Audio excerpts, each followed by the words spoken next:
Break के बाद आपका स्वागत है। बात करेंगे अनंतनाग में हुए एनकाउंटर में देश ने अपने सबसे बहादुर जवान डीएसपी हुमायूं भट्ट को खो दिया है। तिरंगे में लिपटे शहीद को उनके पिता और पूर्व आईजी गुलाम हसन ने अंतिम सफर पर रवाना किया है। 1 साल पहले ही उनकी शादी हुई थी। 2 महीने की उनकी बच्ची है। बड़गांव से शहीद के घर से जो तस्वीरें आई हैं वो आपकी भी आंखों को नम कर देगी।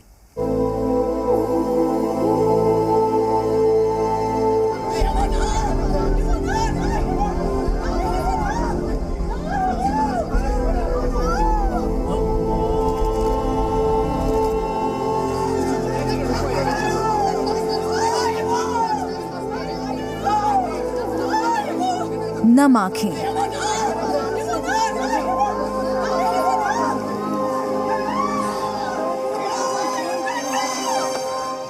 कपकपाते हाथों से एक्स आईजी पिता गुलाम हसन भट्ट ने शहीद बेटे डीएसपी हुमायूं भट्ट को कंधा दिया। जिस कंधे पर पिता ने शौर्य के मेडल देखे थे, उसी कंधे पर शहीद बेटे को आखिरी विदाई दी।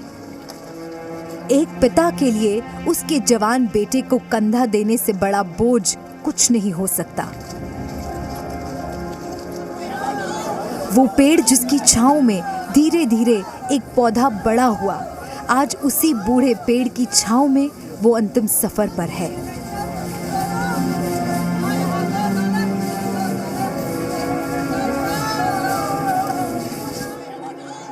पूर्व आईपीएस गुलाम हसन के लिए बेटे का ताबूत लेकर चंद कदम चलना भी मुश्किल हो गया।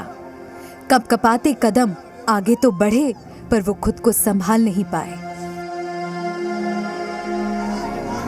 शहादत की खबर मिलने के बाद से डीएसपी हुमायूं भट्ट के घर में मातम पसरा है। परिवार के लोगों का रो रो कर बुरा हाल है।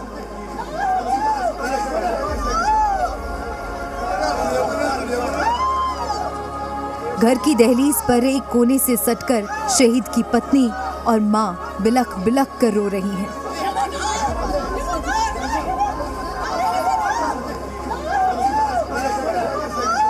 शायद उनका दिल ये अभी भी मानने को तैयार नहीं है कि घर का चिराग इस दुनिया में नहीं रहा। जब उनके सामने तिरंगे में लिपटे डीएसपी हुमायूं को रखा गया तो उनके सब्र का बांध टूट गया। हुमायूं की पिछले साल ही शादी हुई थी। उनकी 2 महीने की बेटी भी है। घर में जहां किलकारियां गूंज रही थीं, अब वहां लोगों की आंखों में सिर्फ आंसू हैं। हुमायूं ने अपनी शहादत देकर इस इलाके का नाम रोशन कर दिया। शहीद की आखिरी झलक पाने के लिए उनकी अंतिम यात्रा में पूरा बड़गाम शामिल हो गया। जम्मू कश्मीर के अनंतनाग के कोकरनाग इलाके में मिलिटेंटों के साथ मुठभेड़ में एक कर्नल, एक मेजर और पुलिस के डीएसपी शहीद हुए। बताया जा रहा है कि डीएसपी हुमायूं भट्ट ने मरने से पहले अपने घर वीडियो कॉल की और एनकाउंटर के बारे में जानकारी दी। डीएसपी काफ़ी वक्त तक मौत से लड़ते रहे, लेकिन बचाए नहीं जा सके।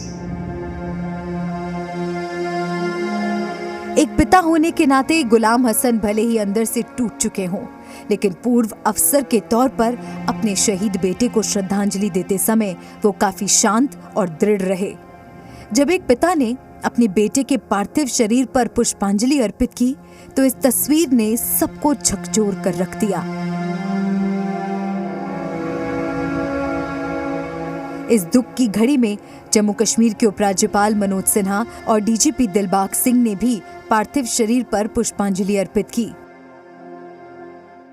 सीमा की रक्षा के लिए जहां जान की बाजी लगाने वाले शहीदों के लिए देश का सीना गर्व से चौड़ा हो गया है, वहीं बहादुरों को खोने का गम भी है। पाकिस्तान की बार बार कायराना हरकतों की वजह से अब आक्रोश की आग भी जल उठी है। सोचना चाहिए, क्योंकि जब तक हम अलग थलग नहीं करेंगे पाकिस्तान को, नहीं तो उनके लिए बिजनेस एज नॉर्मल। हाँ जी ठीक है, बॉलीवुड वाले आ जाएंगे हमारे यहाँ, क्रिकेट मैच खेलने वाले आ जाएंगे हमारे यहाँ, सब ठीक है, चंगा है जी, कोई दिक्कत नहीं है। वही मैं कह रहा हूँ कि अगर उसके ऊपर दबाव डालना है तो उसको अलग थलग करना पड़ेगा। उनको पता चलना चाहिए कि आप नॉर्मल चीज़ों के अंदर हमारे साथ रिश्ता तब तक नहीं कर सकते जब तक आप खुद नॉर्मल नहीं हो।